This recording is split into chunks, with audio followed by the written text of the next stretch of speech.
Hi, I'm Darnell with Live Young Lifestyle, and I'm here today with my makeup artist, Jenny Karl. Hi. For what we like to call Makeup Chair Chit Chat. Today's topic is about makeup do's and don'ts over 40. Now you're almost 40, right? I'm gonna be 40. And I'm 50 in like a week. So yeah, and so there are some not hard, fast rules. Do whatever you want to do. So these are just suggestions. Suggestions. So, you know, the title of this video might be a little bit deceiving because we're not going to say don't. Not all skin is created equally. Not all skin is created and like equal. some people at my age at 50 have like a little bit of a crepey eyelid. Sure. So the type of makeup and the type of eyeshadow that makes them appear younger and has more of a staying power is different than a different 50-year-old who might Sure. not have those same issues. Yeah. Now you do more prep work when you're older. Oh yeah. So all the preparation is a little bit more drastic. I mean, there are layers of prep underneath this. Layers of anti-aging prep, which then makes the makeup not, you know, stay in one place as much. So one of the do's that we have to do on mature skin is prime it. Yes. And you're priming everything. Everything is primed. Primed and colored. Face, neck, lips, eyelids.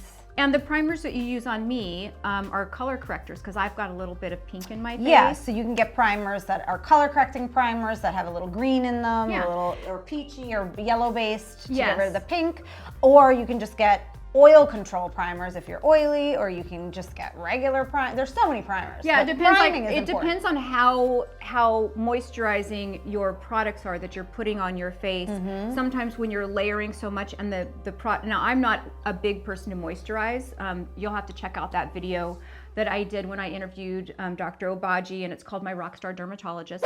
If you use a product that reduces skin activities, like for example, putting too much moisturizer on the surface, the body will stop delivering natural moisture from within as a compensation. The first time I heard you speak publicly, Yeah. when you said that, I was like, oh my God, I'm following this guy forever. Because I've always felt that way, like you can't let your skin get lazy. I'm more in that kind of mindset where I don't over moisturize because I don't want to make my skin lazy. But if you are somebody who puts on a lot of moisturizer, you really kind of want to do like a primer that kind of takes that moisture away a little bit. Sure, and so it will keep your makeup on longer. And some primers also have sunscreen in them, so you're adding extra protection. It's a double duty. Yes, primer you want and to. sunscreen. Yes, exactly. And I even do like my Zoe Skin Health one that I do. Is a primer. It's a tinted primer, but it's a sunscreen of a factor 50, and I put that underneath everything, and then I also put sunscreen on top of that. So yes, so that's a do. Yeah, sunscreen. That's a do. Sunscreen, sunscreen, sunscreen. So before any primers, before any sunscreen, before any of that, it's really important for a mature face. You have to exfoliate.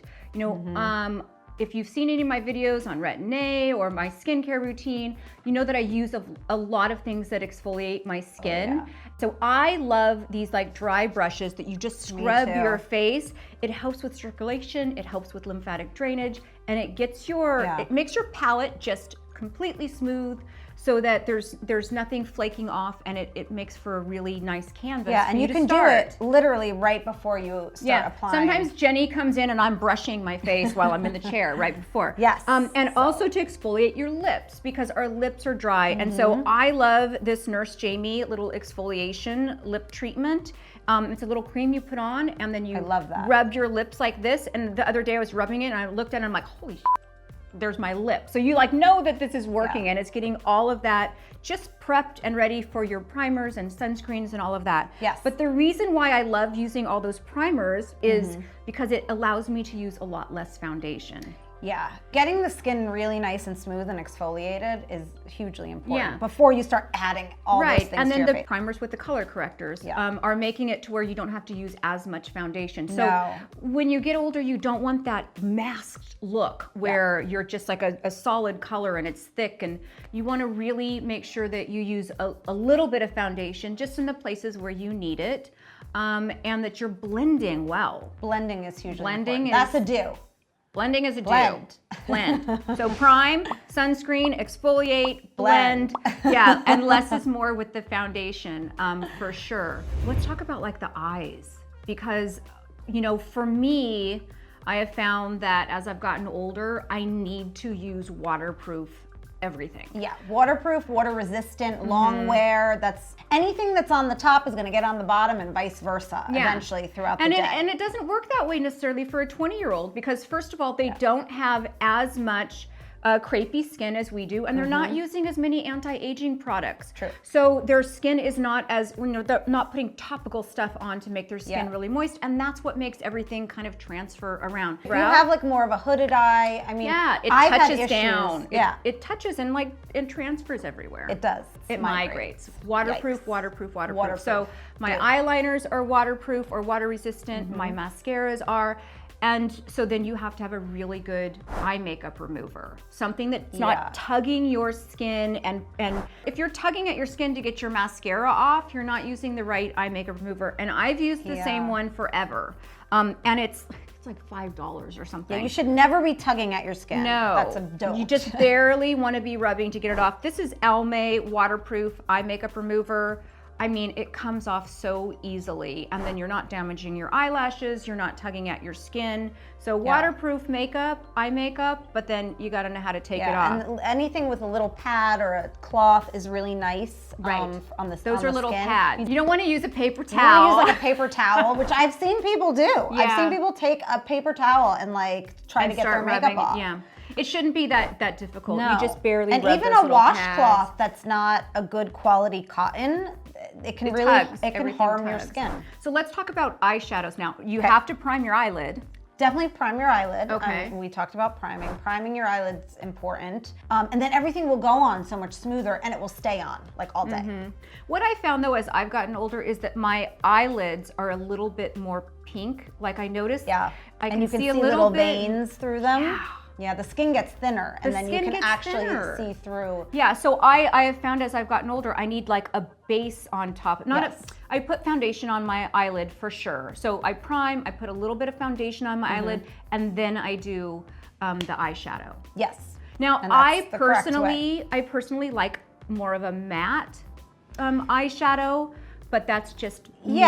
And honestly, there's a happy medium between matte and glitter. There's like a glow, you can do a glow, on the eyelid. I prefer like a matte as a base color, like something more champagne or taupe or vanilla, and then you can do something with a glow on the eyelid, like a peachy or a pinky or a salmon or something. But if you get into the bigger chunks of glitter, it might, just like everything else on our eyes when we get older, it starts to migrate. Now, if you're one of those lucky people, you found like a great glitter that doesn't migrate, please inform everybody below in the comments, because I would like to try it out. But what I have found is that if I use too much glitter on my eyelids, it ends up on my cheeks. Yeah, it starts kind of raining down into the fine lines under the eyes, on the nose. Yeah, and if there were no fine lines and it just went off your cheekbones, like some of the 20-year-olds, that would be great, but it tends to find the little crevices, and so I try to stay away from glitter. Yeah, and honestly,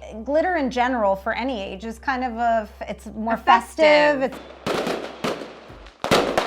It's more like celebratory nighttime, kind of makeup. Yeah. So it shouldn't really be an everyday thing anyway. But doing something with a little iridescence or a glow is totally beautiful and pretty on the eyelid. It's just those giant chunks of glitter. Just be careful. Be careful. They can be aging because they migrate into the fine lines. So then what we talking? We have a whole video on contouring. All across underneath that bone. I also like highlighting the top of shoulders. We do. Highlighting and contouring. For like the mature skin, highlighting mature skin. We have a whole video, and it's important, but again, less is more. Less is more, and it is a look that is more for Instagram photographs. It's hard to go to the grocery store when you're completely contoured. And it ends up like not really looking like you. So I always err on the side of like more natural and like looking like yourself.